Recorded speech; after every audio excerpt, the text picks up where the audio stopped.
الحمدللہ وحدہ والصلاۃ والسلام علی من لا نبی بعدہ اما بعد فاعوذ باللہ من الشیطان الرجیم بسم اللہ الرحمن الرحیم۔ السلام علیکم ناظرین، صبح کی پرنور ساعتوں میں پبلک نیوز ٹی وی چینل پر پروگرام صدائے قرآن لے کر ڈاکٹر محمد طاہر مصطفیٰ آپ کی خدمت میں حاضر۔ ناظرین کرام، جیسا کہ آپ جانتے ہیں کہ پروگرام صدائے قرآن الحمدللہ رب العالمین ہم نے بالکل آغاز قرآن سے شروع کیا تھا اور حرفاً حرفاً لفظاً لفظاً سبقاً سبقاً ہمارا ایک پارہ مکمل ہو گیا اور اب ہمارا دوسرا پارہ جاری ہے پروگرام صدائے قرآن میں، اور اس سفر میں ہم پہنچے ہیں سورہ بقرہ کی آیت نمبر 144 سے لے کر 147 تک۔ ناظرین کرام، سب سے پہلے ہم آج کے سبق کی جو آیات ہیں اس کی تلاوت سماعت کرتے ہیں امام حرمین شریفین قاری عبدالرحمن السدیس کی آواز میں۔ بسم اللہ الرحمن الرحیم۔ اے ہمارے حبیب، آپ کے چہرہ انور کا ہم بار بار آسمان کی طرف اٹھنا دیکھ رہے ہیں، تو یہ لیں ہم آپ کو اسی قبلے کی طرف پھیر دیتے ہیں جس کی آپ آرزو رکھتے ہیں۔ اب آپ اپنا رخ مسجد حرام کی طرف پھیر لیں۔ اب آپ جہاں کہیں بھی ہوں اسی کی طرف منہ کر کے نماز پڑھا کریں۔ یہ لوگ جن کو کتاب دی گئی وہ جانتے ہیں کہ تبدیلی قبلہ کا یہ حکم اللہ کی طرف سے حق ہے، لیکن اس کے باوجود یہ لوگ جو عمل کر رہے ہیں اللہ اس سے غافل نہیں ہے۔ آپ ان اہل کتاب کے پاس خواہ کوئی بھی نشانی لے آئیں پھر بھی یہ آپ کے قبلے کی پیروی نہیں کریں گے، اور نہ ہی آپ کی طرف سے یہ ممکن ہے کہ آپ ان کے قبلے کی پیروی کریں گے۔ ان میں سے کوئی گروہ بھی ایک دوسرے کے قبلے کی پیروی کرنے کے لیے تیار نہیں ہے۔ اگر آپ نے علم کے باوجود جو آپ کی طرف نازل کیا گیا ہے ان کی خواہشات کی پیروی کی تو آپ کا شمار بھی ظالموں میں سے ہو جائے گا۔ یاد رہے ناظرین کرام، یہ خطاب اہل ایمان سے ہے۔ جن لوگوں کو ہم نے کتاب دی ہے وہ اس مقام کو جسے کہ قبلہ بنایا گیا ہے اسی طرح پہچانتے ہیں جیسے اپنی اولاد کو، مگر ان میں سے ایک گروہ جانتے بوجھتے ہوئے بھی حق کو چھپا رہا ہے، حالانکہ یہ ایک قطعی امر حق ہے جو آپ کے رب کی طرف سے نازل کیا گیا ہے تاکہ پھر وہ اس میں کوئی شک نہ کریں۔ ناظرین کرام، یہ سبق جو ہے آج کا، اس کا مضمون پچھلے 2 3 4 پروگراموں سے جاری ہے۔ اس تناظر میں ہم پہلے بھی بات کر چکے ہیں کہ بنی اسرائیل کا جو عہد تھا اس میں قبلہ بیت المقدس تھا، لیکن جب وہ دور ختم ہوا اور حضرت اسماعیل علیہ السلام کی اولاد سے ختم المرسلین حضرت محمد صلی اللہ علیہ وآلہ وسلم مبعوث کیے گئے، اس کے باوجود بھی پوری مکی زندگی ناظرین کرام 13 سالہ مکی دور نبی کریم صلی اللہ علیہ وآلہ وسلم اسی بیت المقدس کی طرف، اسی کو قبلہ جانتے ہوئے اسی کی طرف منہ کر کے نماز پڑھتے رہے، عبادت کرتے رہے، یہاں تک کہ 13 سالہ مکی دور گزارنے کے بعد جب آپ نے ہجرت کی تو ہجرت کے بعد بھی مدنی دور میں بھی 16-17 مہینے تک آپ کا قبلہ وہی رہا، بیت المقدس ہی۔ لیکن ناظرین کرام، چونکہ ایک تو ختم المرسلین حضرت محمد صلی اللہ علیہ وآلہ وسلم حضرت اسماعیل کی اولاد میں سے تھے، اور حضرت اسماعیل وہ پیغمبر تھے جنہوں نے کہ خود بیت اللہ کی دیواروں کو بلند کیا تھا حضرت ابراہیم علیہ السلام کے ساتھ، اپنے والد گرامی کے ساتھ۔ یہ بھی ایک کشش تھی، مقناطیسیت تھی نبی کریم صلی اللہ علیہ وسلم کو کہ میرا قبلہ وہی بنایا جائے جو کہ ابراہیم علیہ السلام کا تھا، جو کہ اسماعیل علیہ السلام کا تھا۔ تو آپ کے دل میں بڑی شدید خواہش تھی اور آپ بار بار آسمان کی طرف نگاہ اٹھا کے دیکھا کرتے تھے۔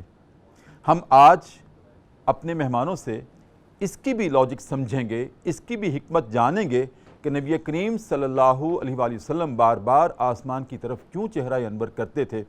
ناظرین کرام، اس سارے پس منظر میں اور اس سارے منظرنامے میں ہمارے لیے صدائے قرآن کیا ہے، ہمارے لیے سبق کیا ہے، ہمارے فکر و عمل کی تطہیر کے لیے زاویہ فکر کیا ہے، اس پہ آج ہم گفتگو کریں گے پروگرام صدائے قرآن میں۔ اور گفتگو کرنے کے لیے ناظرین کرام میری دائیں اور بائیں جانب جو شخصیات تشریف رکھتی ہیں، کسی نہ کسی درجے میں میں الحمدللہ ان کا استاد ہونے کا بھی شرف رکھتا ہوں۔ میری دائیں جانب ناظرین کرام تشریف رکھتی ہیں ڈاکٹر سدرہ رسول، ماشاءاللہ استاذہ ہیں شعبہ علوم اسلامیہ، Lahore college for women university Lahore کی۔ السلام علیکم ورحمۃ اللہ۔ وعلیکم السلام۔ کیسے ڈاکٹر صاحب، خیریت سے ہیں؟ الحمدللہ ٹھیک ہوں سر، آپ کیسے ہیں؟ الحمدللہ۔ اور ناظرین کرام میری بائیں جانب جو شخصیت تشریف رکھتی ہیں، ماشاءاللہ لرنڈ ہیں، استاذہ ہیں، اور کافی وسیع ان کا ایکسپیرینس ہے، تجربہ ہے بچوں کو یونیورسٹی لیول میں ان کی تعلیم دینے کا، ان کی تربیت کرنے کا، اور مجھے شرف حاصل ہے کہ میری شاگردہ ہیں، ماشاءاللہ میری پروڈکٹ ہیں جناب عفت خالد۔ آپ استاذہ ہیں ناظرین کرام شعبہ علوم اسلامیہ، کامسٹ یونیورسٹی اسلام آباد لاہور کیمپس میں۔ السلام علیکم ورحمۃ اللہ۔ وعلیکم السلام سر، بہت شکریہ۔ خیریت سے آپ ٹھیک ہیں؟ جی، آپ دونوں کو خوش آمدید۔ ڈاکٹر صاحب آپ پہلی دفعہ تشریف لائیں، آپ بھی پہلی دفعہ تشریف لائیں پروگرام صدائے قرآن میں۔ میں ابتدا میں بھی عرض کر چکا ہوں کہ الحمدللہ رب العالمین یہ ہمارا پروگرام جو ہے اس کو خواتین بھی سنتی ہیں، اس کو حضرات بھی سنتے ہیں، اس کو بچے بھی سنتے ہیں، اس کو بوڑھے بھی سنتے ہیں، اس کو وہ خواتین بھی سنتے ہیں۔ آج آپ ان کی نمائندگی کرنے آئی ہیں یہاں پر، جو کہ کچن میں ساتھ ساتھ کھانا بھی بنا رہی ہوتی ہیں اور ٹیلی ویژن بھی لگا ہوتا ہے، اور صبح کی پرنور ساعتوں میں وہ صدائے قرآن پہ لبیک بھی کہہ رہی ہوتی ہیں۔ تو ڈاکٹر صاحب جیسے میں نے عرض کیا، قرآن تو سب کے لیے ہے، انسان اس میں مرد اور عورت دونوں آتے ہیں، یا ایھا الذین آمنوا اس میں بھی مرد اور عورت دونوں آتے ہیں، لہٰذا یہ سب کے لیے ایک پیغام ہے، سب کے لیے درس ہدایت ہے، سب کے لیے ایک صدا ہے، اور اس صدا کو ہم آج تازہ کر رہے ہیں اور پوری دنیا کے سامنے رکھ رہے ہیں۔ یہ الحمدللہ پوری دنیا میں عفت آپ کو بھی عرض کر رہا ہوں، آپ کو بھی ڈاکٹر صاحبہ، کہ یہ پہلا پروگرام ہے جو کہ حرفاً سبکن الحمدللہ ہم نے کوئی آیت مس نہیں کر رہے، اور ایک پارے میں ہم نے 75 پروگرام کیے ہیں، اور آج 77 ہمارا پروگرام ہے الحمدللہ، کیونکہ دوسرے پارے کا آغاز ہو چکا ہے۔ تو یہ اپنی نوعیت کا پہلا پروگرام ہے پوری دنیا میں۔ خاص طور پر میں آپ کو اس لیے بتا رہا ہوں کہ خواتین بھی سن رہی ہیں، یہ ان کے لیے بھی ایک بہت بڑی خوشخبری ہے کہ جو بھی قرآن سیکھنا چاہتا ہے، لرن کرنا چاہتا ہے، اس سے اپنی ہدایت کے زاویے لینا چاہتا ہے، تو ہمارا پروگرام اس کے لیے ایک اوپن صدا ہے۔ آئیں لبیک کہیں اور قرآن کریم کی اس آواز کو بھی سمجھیں کہ وَلَقَدْ يَسَّرْنَا الْقُرْآنَ لِلذِّكْرِ فَهَلْ مِن مُدَّكِرٍ، ہے کوئی قرآن کو سیکھنے والا؟ ہم نے تو آسان کر دیا ہے، اور صدائے قرآن نے تو اور بھی آسان کر دیا ہے کہ آپ ساتھ ساتھ کام بھی کریں اور اپنے کانوں کی سماعتوں سے قرآن کی آواز اور اس کی صدا پہ لبیک بھی کہیں۔ ڈاکٹر صاحب آج ہمارا جو سبق ہے اس کا مقدمہ میں نے آپ کے سامنے رکھ دیا ہے کہ بنی اسرائیل کے دور میں قبلہ بیت المقدس رہا، نبی کریم صلی اللہ علیہ وسلم جب مبعوث کیے گئے اس وقت بھی قبلہ بیت المقدس ہی تھا، لیکن آپ مکے میں رہتے تھے، اور مکے میں اس بیت اللہ کے قرب و جوار میں آپ رہتے تھے کہ جو آپ کے جد امجد نے خود اپنے ہاتھوں سے بنایا تھا، اور یہ وہ مقام تھا جہاں طواف ہوتا تھا، لیکن اس کے باوجود بھی آپ بیت المقدس کی طرف منہ کر کے نماز پڑھتے تھے مکی زندگی کے 13 برس اور مدنی زندگی کے بھی ابتدائی 16-17 مہینے۔ لیکن جب مدینہ آپ چلے گئے پھر آپ بار بار آسمان کی طرف نگاہیں اٹھاتے تھے، اس میں کیا حکمت تھی؟ کیوں اٹھاتے تھے آسمان کی طرف نگاہیں؟ اگر دعا کرنی تھی تو انسان دعا تو بڑی عزت و انکساری کے ساتھ نظریں جھکا کے کرتا ہے، لیکن آسمان کی طرف دیکھنے میں کیا حکمت تھی آپ کے چہرہ انور کو کرنے کی؟ بسم اللہ۔ تھینک یو ڈاکٹر صاحب۔ سب سے پہلے تو میں صدائے قرآن کا جو پروگرام ہے اس کے حوالے سے کچھ کہنا چاہوں گی کہ یقیناً آج کے دور میں جو ہے ہمیں ایسا کوئی پروگرام نظر نہیں آتا کہ جس میں حرفاً لفظاً آیات کو جو ہے وہ لے کر چلا جائے، اور جو ایک نابلد ہے قرآن سے اس کے لیے بڑا ہی آسان انداز میں اس کو پیش کیا جاتا ہے، تاکہ کوئی بھی انسان کسی بھی وقت میں جو ہے اسے لگائے اور ساتھ اپنے کاموں کے ساتھ۔ مجھے امید ہے کہ آپ پروگرام آنے سے پہلے دیکھا اور سونا بھی ہوگا۔ جی بالکل ایسے ہی ہے، اور میں یہی عرض کر رہی ہوں کہ میں نے یہ اپنی نوعیت میں پہلی دفعہ ایسا پروگرام دیکھا ہے جس میں حرفاً ہر چیز کو ایکسپلین کیا جا رہا ہے اور بڑے سادہ اور آسان اور عام فہم انداز میں، تاکہ اس سے ہر کوئی انسان جی بالکل انڈرسٹینڈنگ لے سکتا ہے. بعض اوقات تو ہم نے سورہ بقرہ کی ایک آیت پہ ہم نے 6 پروگرام کیے ہیں. جی بالکل، اتنی تفصیل سے، اتنی گہرائی اور گہرائی سے جی بالکل ہم نے 6 پروگرام کیے ہیں صرف ایک آیت پہ. بالکل. تو میرا خیال ہے میں یہ کہہ سکتی ہوں کہ کوئی اگر یہ دعویٰ کرنا چاہے کہ میں قرآن جو ہے صدائے قرآن کی روح سے جو ہے وہ سیکھ سکتا ہوں، تو یہ بے جانا ہوگا. جو انسان بڑے ہم انتظار کرتے رہتے ہیں، جی میں فلانا مولوی سے یا کسی مولانا سے اسپیشلی جو ہے اس کو پڑھوں گا پھر سمجھوں گا جا کر، تو یہ تو ایک گھر میں بیٹھے ایک ٹیچر کی حیثیت سے جو ہے صدائے قرآن جو ہے ایک آپ کے لیے پروگرام پیش کر. جب ہم تفاسیر پڑھتے ہیں تو عالمانہ انداز میں تمام مفسرین نے تفاسیر لکھی ہیں قرآن کریم کی، لیکن پھر بھی اس میں مشکلات آتی ہیں. اور آج کے دور میں یہ سب سے خوبصورت بات یہ ہے کہ سوشل میڈیا جو ہے وہ گھر میں عام ہے، اور ہم کچھ نہ ہوتے ہوئے بھی سوشل میڈیا ہماری فرسٹ پرائیورٹی ہے. جی بالکل. تو یہ ایک ایزی ایکسیس ہے، ایزی وے ہے ٹو لرن دا ہولی قرآن. تو جہاں تک آپ نے سوال کیا نبی کریم صلی اللہ علیہ وآلہ وسلم کا بار بار آسمان کی طرف اٹھنا، اس میں یہ ہے کہ نبی کریم صلی اللہ علیہ وآلہ وسلم کا جیسا کہ آپ ذکر کر چکے ہیں کہ اشتیاق کعبہ، چونکہ ان کے جد امجد حضرت خلیل ان کا قبلہ تھا. اس کے علاوہ اس کی مختلف وجوہات مفسرین کرام بیان کرتے ہیں، جس میں ایک وجہ یہ بھی بیان کی جاتی ہے کہ اس سے نبی کریم صلی اللہ علیہ وآلہ وسلم چونکہ کفار و مشرکین پر ایک خاص دھاگ بٹھانا چاہتے تھے کہ چونکہ وہ کسی نہ کسی انداز میں جو ہے کم از کم یہ مانتے تھے کہ جو بیت اللہ ہے وہ ابراہیمی نسل یعنی کہ حضرت ابراہیم کا رہا ہے، تو ان کے ذہنوں میں یہ چیز تھی. اس وجہ سے کفار و مشرکین کو منانا اور ان کو اسلام کی دعوت دینا قدرے آسان تھا، اس سے وہ معروف اور اثر انداز ہو سکتا تھا ان کے لیے. تو دوسری بات یہ کہ نبی کریم، جیسا کہ ہم انسان تو دعا کر سکتے ہیں، لیکن نبی کے لیے خاص یہ ہے، نبی کا خاصہ یہ ہے انبیاء کرام کا، کہ وہ دعا بھی جو ہے اللہ تعالیٰ کی اسپیشل اجازت کے ساتھ کر سکتے ہیں. تو ہم تو دعا کر سکتے ہیں، لیکن چونکہ اللہ تعالیٰ نبی کریم صلی اللہ علیہ وآلہ وسلم پر ایک خاص رحمت رکھی ہوئی تھی، ایک خاص محبت تھی نبی کریم صلی اللہ علیہ وآلہ وسلم کے لیے، تو وہ ان کا آسمان کی طرف اٹھنا، نگاہ کو بلند کرنا اور اللہ تعالیٰ کو جو ہے اس اپنی شان محبوبیت میں جو ہے رسول کریم صلی اللہ علیہ وآلہ وسلم کے لیے جو ہے یہ قبلہ جو ہے اس کو تبدیل کر دیا گیا اس وقت میں. اور آپ نے اس میں بتایا جو کویسچن کیا ہے اس میں یہ کہ نبی کریم صلی اللہ علیہ وآلہ وسلم نے جو ہی جو ہے نماز ظہر کا وقت تھا اور نبی کریم صلی اللہ علیہ وسلم حکم آ گیا تھا، جی حکم آ گیا تھا، اللہ رب العزت کی طرف سے آ گیا تھا چہرہ پھیر لیں. تو اسی وقت میں جو ہے نماز کے دوران وقفہ لے لوں، پھر اس کے بعد دوبارہ آپ سے ہم سلام ہوتا ہوں. عفت آپ سے وقفے کے بعد میں آپ سے بھی چاہوں گا کہ اس میں ایڈ کریں کہ کیوں بار بار آسمان کی طرف نگاہیں آپ اٹھاتے تھے. ناظرین کرام، پروگرام صدائے قرآن ہے اور بہت خوبصورت گفتگو کا آغاز ہے. الحمدللہ آج خواتین کی نمائندگی ہے ہمارے پاس. پروگرام صدائے قرآن میں خواتین سکولرز آج تشریف لائی ہیں اور ان سے آج گفتگو ہو رہی ہے. وقفے میں ہم جایا کرتے ہیں دربار رسالت میں اور اپنے نبی کریم صلی اللہ علیہ وآلہ وسلم کی ذات اقدس پر ایک مرتبہ ہم درود کریم کا نذرانہ پیش کرتے ہیں اور واپس آتے ہیں.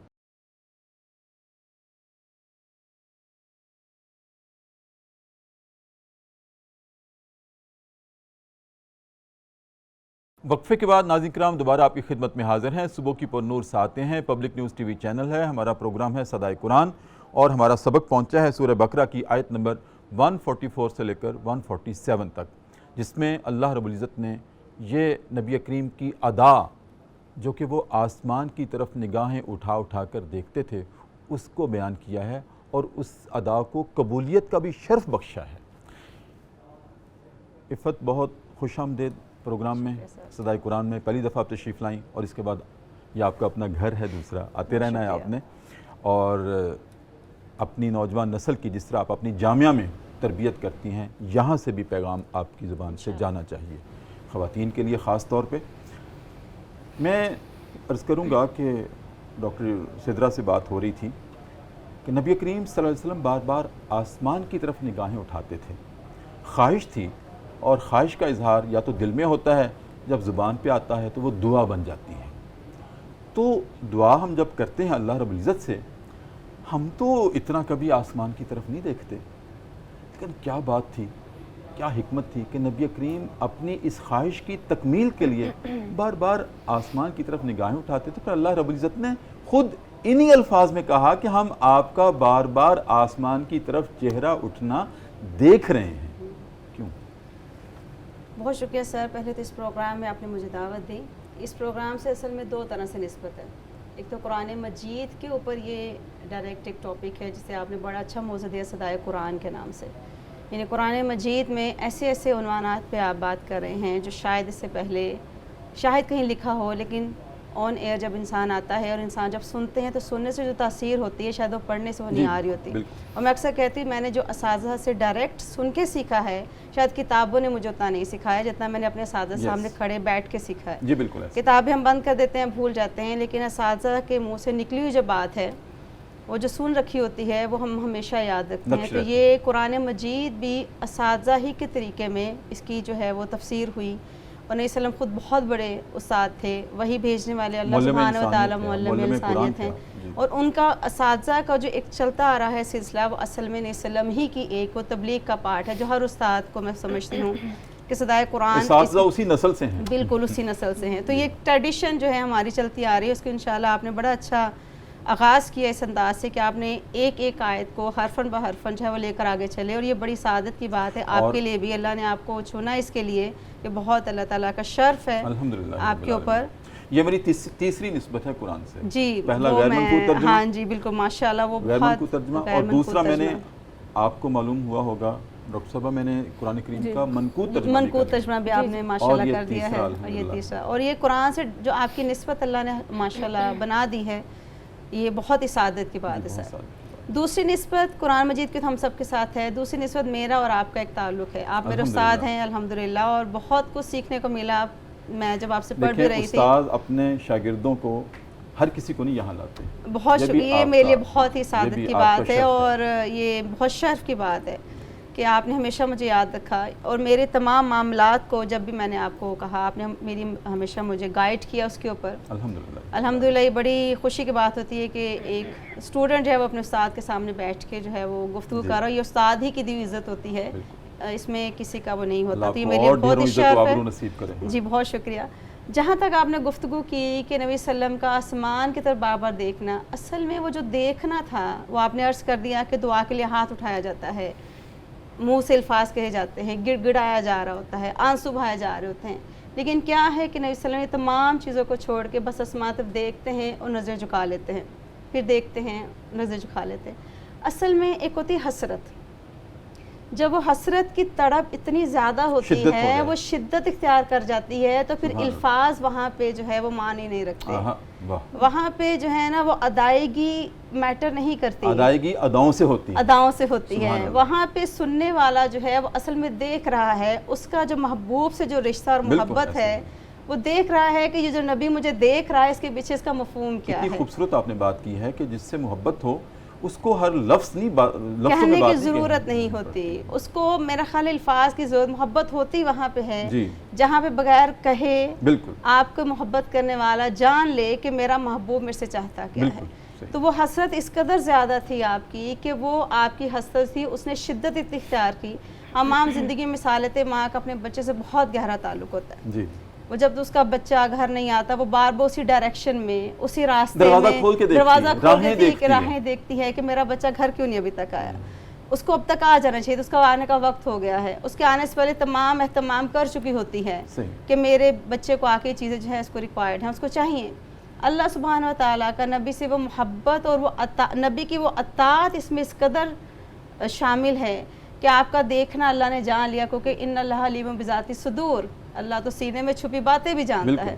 وہ سینے کے اندر کا ایک تڑپ ہے، ایک درد ہے، ایک محبت ہے، ایک نسبت ہے جو اللہ سبحانہ و تعالیٰ کو آپ نے صرف آسمان سے دیکھا. اور آپ دیکھنے سے مراد اصل میں جبرائیل کے آنے کی شدت ہے. وہ راستہ دیکھ رہے تھے کیونکہ جبرائیل کے آنے کا راستہ دیکھ رہے تھے. وہی کا انتظار ہے. جیسے ہم کسی کا جب انتظار کرتے ہیں تو بار بار راستہ دیکھتے ہیں ابھی ادھر سے آ رہا ہوگا کہ شاید وہ آ رہا ہو، کیونکہ وہ آپ کی جو حد نظر ہے وہ جبریل کو دیکھ سکتی ہے اور آپ کا انداز جو ہے ان کو پہچان سکتا ہے. وہی آنے کی جو کیفیت ہے آپ اس کو جان سکتے ہیں. اب وہ کیفیت کے لیے منہ اٹھاتے تھے کہیں کو آ رہی ہے کہیں کو میری طرف وہ تمام کیفیت جو ہے شاید ان میں سے کوئی حصہ مجھے مل رہا ہے، یہ شاید میری خواہش کہیں پوری ہو جائے کہ اے نبی اس وقت چہرہ موڑ لے، اے نبی اس وقت چہرہ موڑ لے۔ بہت خوبصورت آپ نے بات کی کہ جس کی محبت میں انسان ہو اس کی راہیں دیکھتا ہے، تو آپ بھی محبت سے تڑپ سے اس خواہش سے آسمان کی طرف جبرائیل کا راستہ دیکھ رہے تھے، شاید یہ وہی آ جائے، شاید آ جائے۔ اللہ تو دلوں کے حال جانتا ہے، میں کتنی شدت اور حدت سے چاہتا ہوں شاید مجھے کیفیت وہی کی کیفیت محسوس ہو جائے کہ جبرائیل اس وقت میرے سامنے موجود ہیں۔ ماشاءاللہ آپ نے بہت خوبصورت انداز میں نبی کریم صلی اللہ علیہ وسلم کا آسمان کی طرف چہرہ اٹھنا، اور پھر اللہ نے اس ادا کو قبول بھی کر لیا اور آپ کا چہرہ انور پھیر دیا۔ لیکن عفت میں یہ سمجھنا چاہتا ہوں کہ ہمارے ناظرین بھی اس انتظار میں ہیں کہ نبی کریم صلی اللہ علیہ وسلم کو جب نبوت سے سرفراز کیا گیا، حالانکہ نبی تو بائی برتھ نبی ہوتا ہے لیکن سرفرازی نبوت بعد میں ہوتی ہے، تو جب آپ کو نبوت سے سرفراز کیا گیا 13 سال بڑا عرصہ ہے، ایک طویل مدت ہے، اس 13 سال میں رہتے بھی آپ اس قبلے کی پڑوس میں ہیں جس سے محبت ہے، جو آپ کے جد امجد سے تعمیر ہوا ہے، حضرت اسماعیل اور حضرت ابراہیم علیہ السلام کے ہاتھوں سے اس کی دیواریں بلند ہوئی ہیں، ایک قلبی نسبت اس طرف ہے، لیکن حکم الہی کیا ہے کہ بیت المقدس کی طرف منہ کر کے نماز پڑھنی ہے، تو جس سے محبت ہے اس سے رخ اس طرف کر کے اس طرف کرنا ہے۔ لیکن اس دوران بیت اللہ میں، مسجد حرام میں جو قبلہ مکہ میں ہے، اس میں بہرحال سرگرمیاں تو تھیں، اور سرگرمیاں مشرکین بھی وہاں جاتے تھے اور اہل ایمان بھی وہاں جاتے تھے۔ اہل ایمان کی اور مشرکین کی کیا سرگرمیاں رہتی تھیں جب تک کہ قبلہ اول وہی تھا، قبلہ نماز کے لیے رخ کے لیے بیت المقدس ہی تھا، اس دوران مسجد حرام میں کیا سرگرمیاں تھیں؟ سر اصل میں یہاں 2 طرح کے پہلو ہیں جی، ایک پہلو ہے اطاعت اور فرما برداری کا، اور ایک پہلو ہے محبت۔ صحیح۔ صحابہ کرام کی نبی صلی اللہ علیہ وسلم سے جو محبت اور اطاعت ہے کہ جو خواہش نبی کی ہے وہ صحابہ کی ہے، جو خواہش اور جو شدت اور جو حسرت نبی کی ہے، صحابہ بھی سمینا و اطعنا وہ اسی کے اوپر کھڑے ہیں کہ ہمارے نبی کی جو اطاعت اور محبت ہے وہ ہم بھی اس کے اکارڈنگلی ہم اس کے ساتھ ہی ویسے کھڑے ہیں۔ یہ اطاعت اور محبت جو صحابہ کی سیاست جڑی ہوئی ہے کہ نبی ہی کی طرح ان کے جو پیروکار ہیں وہ اتنے ہی تابع ہیں، اتنی ہی اطاعت، اتنی فرما برداری ہے اور اتنی شدت سے ان کی محبت ہے۔ بیت اللہ کے ساتھ جو آپ کی محبت ہے اور جو آپ کی تڑپ ہے وہ صحابہ میں بھی آپ نے دیکھی، ہم نے صحابہ کے ذریعے بھی ہمیں بہت سی چیزیں ملتی ہیں کہ وہ کیا ان کے اندر بھی خواہش کس طرح جاگی۔ دوسرا جو سرگرمیوں کی آپ نے بات کی، وہاں پہ جو مشرکین کی سرگرمیاں ہیں، ہمیں پتہ ہے، تاریخ گواہ ہے کہ 313 بت نصب ہیں، وہ ان کا طواف بھی کیے ہوئے ہیں، وہ ان کی پوجا پاٹ جو بھی ان کا انداز عبادت ہے اس میں مشغول ہیں، یہاں تک کہ برہنہ طواف، برہنہ طواف تک چل رہا ہے۔ صحابہ کرام علیہ السلام کی جو سرگرمیاں ہیں وہ اصل میں بیت اللہ کو دیکھ کے اپنی آنکھیں ٹھنڈی کرنا ہے۔ سبحان اللہ، یہ آپ نے بڑی خوبصورت بات کہی ہے کہ آج بھی جب ہم جاتے ہیں نا، اللہ رب العزت نے مجھے 11 مرتبہ جانے کی حاضری کی توفیق دی ہے، اور میں نے اپنی آنکھوں سے یہ مشاہدہ کیا ہے کہ بیت اللہ سے ریز نکلتی ہیں اور وہ سینوں سے ٹکراتی ہیں، ایسے ہی ہے، اور گناہوں کی پگھلاہٹ ہوتی ہے اور آنکھیں جو ہیں وہ بہنا شروع ہو جاتی ہیں۔ بیت اللہ کو دیکھتے ہی آپ کے اندر ایک عجیب سی کیفیت ہوتی ہے، پہلے تو آپ کو یقین نہیں آتا کہ آپ اس مقام پہ اس قابل ہو گئے کہ اللہ نے یہاں کھڑا کر دیا آپ کو، بالکل اللہ نے بلا لیا آپ کو، یہ اس کی بہت بڑی ہمارے پر رحمت ہوتی ہے کہ وہ آپ کو اپنے گھر بلا لے۔ تو صحابہ کا اور نبی صلی اللہ علیہ وسلم کی یہ تھا کہ بالکل سامنے تھا، بیت اللہ بالکل سامنے تھا، اور ان کے آنکھیں دیکھ کے ٹھنڈی کرتے تھے، اور حسرت اور خواہش ساتھ ساتھ تھی کہ اللہ میرے لیے اس کو میرا کر دے، میری ڈائریکشن اس کی طرف موڑ دیں۔ وہاں پہ سیکنڈ نسبت حجر اسود، وہ نسب تھا۔ ایک اور نسب کیا ہے، وہاں مقام ابراہیم ہے جو آپ کے جد امجد کے وہاں پہ پاؤں کے نشانات موجود ہیں، وہاں پہ ہم جاتے ہیں، وہاں پہ طواف کے بعد وہاں پہ 2 نفل ادا کرتے ہیں۔ تو یہ اور سب سے بڑی طواف کی سرگرمیاں، اور سب سے بڑی آپ کے سامنے بیت اللہ موجود ہے، آپ ہر وقت آنکھیں اپنی پوری کر رہے ہیں، اپنے ہر اندر پوری کہتے ہیں نا پوری کیفیت سے اس کو دیکھ رہے ہیں، اپنی نظروں میں اس کو سما رہے ہیں اور اپنی پوری اس کی کیفیت محسوس کر رہے ہیں۔ بیت اللہ آپ کے بالکل سامنے کھڑا ہے۔ اور پھر صفا مروہ، یہ سرگرمیاں اہل ایمان کی تھی، اور مشرکین کی سرگرمیاں جو پہلے میں نے عرض کر دیا کہ ان کے اپنے طواف تو تھا لیکن برہنہ انداز میں ہے، اور طواف جسے کر رہے ہیں وہ بیت اللہ کو انہوں نے استعمال کیا اپنے بتوں کے لیے۔ میں آپ نے مجھے بھی نمناک کر دیا ہے کہ جب نبی کریم صلی اللہ علیہ وسلم نے ہجرت کی نا تو صحابہ آپ کے ساتھ ہجرت کر کے چلے گئے مدینہ میں، تو پہلے تو بہت وہ افسردہ ہو گئے، تو نبی کریم صلی اللہ علیہ وسلم نے پوچھا کہ افسردہ کیوں ہو، کیا بات ہے، چپ چاپ کیوں بیٹھے ہو، بات کیوں نہیں کرتے؟ تو وہ کہنے لگے یا رسول اللہ جب ہم مکہ میں تھے نا تو ہم بیت اللہ کا طواف کر لیتے تھے، اب مدینہ میں آ گئے ہیں، مسجد نبوی ہے، ٹھیک ہے آپ کی میت ہمیں حاصل ہے اور آپ کی محبت اور آپ کی توجہ ہماری طرف ہے، لیکن ہم اس لیے تھوڑا سا دل میں ملال سا ہے کہ ادھر تھے تو طواف ہی کر لیتے تھے، ادھر کوئی سرگرمی نہیں ہے۔ تو نبی کریم صلی اللہ علیہ وسلم نے پھر ارشاد فرمایا کہ اچھا اگر یہ بات ہے تو جاؤ مسجد قباء چلے جایا کرو اور 2 نفل وہاں پڑھ لیا کرو اور 1 طواف کا ثواب لے لیا کرو، جتنے نفل پڑھو گے اتنے ہی طواف کا تمہیں ثواب مل جائے گا۔ کیوں پریشان ہے؟ اللہ رب العزت کی طرف سے اپنے نبی کے دل میں یہ بات ڈالی گئی کہ اپنے صحابہ کو تشفی دیں، تسلی دیں کہ وہ پریشان نہ ہوں۔ تو وہ جو طواف کی سرگرمی ہے اس میں جتنی ایک تڑپ ہے اور جتنی ایک محبت ہے اور جتنی اس میں چاشنی تھی وہ اس وقت بھی تھی جبکہ قبلہ بیت المقدس ہے ایسے ہی، لیکن صحابہ نے، آپ نے بڑی خوبصورت باتیں کی کہ صحابہ اس کو دیکھ کے اپنی آنکھیں ٹھنڈی کرتے تھے، طواف کرتے تھے اور ان کو سکینت ہوتی تھی اور راحت ہوتی تھی۔ ہجر اسود کو دیکھ لیا، مقام ابراہیم پہ چلے گئے، صفا مروہ کی صحیح کر لی، یہ چیزیں ان کو تھی نا، بالکل سامنے تھی۔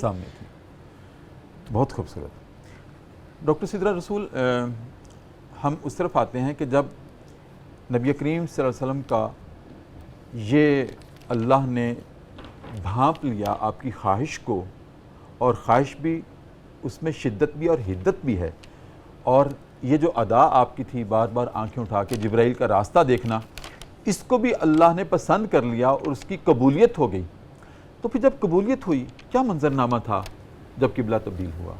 جی بالکل، نبی کریم صلی اللہ علیہ وآلہ وسلم کے ساتھ اللہ تعالیٰ کی یہ خاص محبت اور رحمت کا پہلو تھا کہ نبی کریم صلی اللہ علیہ وآلہ وسلم کا بار بار آسمان کی طرف نظر اٹھا کر دیکھنا، جسے اللہ تعالیٰ نے بانپ لیا اور پھر ان کی محبت میں جو ہے اسے تبدیل بھی کر دیا۔ جو ہی نبی کریم صلی اللہ علیہ وآلہ وسلم اس وقت ایک محفل میں، ایک دعوت میں تھے، اور بعض روایات میں آتا ہے کہ عصر کا وقت تھا اور بعض روایات میں آتا ہے کہ ظہر کا وقت تھا، تو غالباً ظہر کا وقت تھا، تو اس میں جو ہے نبی کریم صلی اللہ علیہ وآلہ وسلم نماز کی ادائیگی فرما رہے تھے کہ اسی دوران میں جو ہے وہ قبلہ کی تبدیلی کا حکم ہوا۔ اللہ تعالیٰ نے نبی کریم صلی اللہ علیہ وآلہ وسلم کی اس درخواست کو، اس انداز کو، جو ایک پکار تھی دبے لفظوں میں اور اداؤں کے ساتھ، تو اس کو بانپتے ہوئے اللہ تعالیٰ نے جو ہے نبی کریم صلی اللہ علیہ وآلہ وسلم کی خواہش پر جو ہے اس کو قبلہ کو تبدیل کر دیا۔ کہتے ہیں بنی سلمہ، جی نماز کے دوران، اور اس میں بھی اطاعت کا، سمعنا و اطعنا کے الفاظ کے، اس میں بھی اطاعت کا ایک پہلو ہے کہ نبی کریم صلی اللہ علیہ وآلہ وسلم نے چونکہ بیت المقدس کی طرف منہ تھا، تو اسی دوران کچھ کہتے ہیں کہ کچھ قدم چل کر جو ہے نبی کریم صلی اللہ علیہ وآلہ وسلم جو ہے وہ اس یعنی کہ کعبہ بیت اللہ کی طرف آئیں، اور اسی طرح سے صحابہ کرام بھی جو ہے لاسٹ پروگرام میں اس کو بڑی تفصیل سے ہم نے اس کو ڈسکس کیا کہ ایسا ہی ہوا کہ یہ تو نہیں ہو سکتا تھا کہ نبی کریم سامنے کھڑے ہیں، وہی آ گئی اور آپ نے رخ ادھر کر لیا، اگر ادھر کر لیا تو پھر صحابہ اور نبی کریم کا رخ تو آمنے سامنے ہو گیا، صحابہ بھی مڑ گئے۔ اب سوال یہ ہے کہ صحابہ کیسے مڑے؟ ان کو تو وہی نہیں آئی، وہی تو نبی کریم کو آئی تھی۔ تو پھر اس کا یہی ہم نے کل کے پروگرام میں بھی ڈسکس کیا تھا کہ پھر نبی کریم صلی اللہ علیہ وسلم چلتے ہوئے خفی انداز میں صحابہ کے آگے آ گئے، اور صحابہ نے آپ کی ادا کو سمجھ لیا تھا، بالکل۔ اگر نبی کا منہ ادھر ہو گیا تو نبی ادھر کرنا ہے۔ آپ کی اجازت سے ایک وقفہ لے لوں اور پھر دوبارہ آپ کے پاس آتا ہوں۔ ناظرین کرام، خوبصورت منظرنامہ ہے، ماشاءاللہ دونوں استاذ ہیں، عفت بھی پی ایچ ڈی اسکالر ہیں ماشاءاللہ، اور کتنی رکت آمیز گفتگو دونوں میرے مہمانوں نے کی ہے، اور اسی رکت میں اور خشیت میں دوبارہ وقفے کا وقت ہے، اور وقفے میں ہم جایا کرتے ہیں دربار رسالت میں، اور اپنے نبی کریم صلی اللہ علیہ وسلم کی ذات اقدس پر ایک مرتبہ پھر والہانہ انداز میں اسی خشیت اور رکت کے ساتھ درود کریم کا نذرانہ پیش کرتے ہیں اور واپس آتے ہیں۔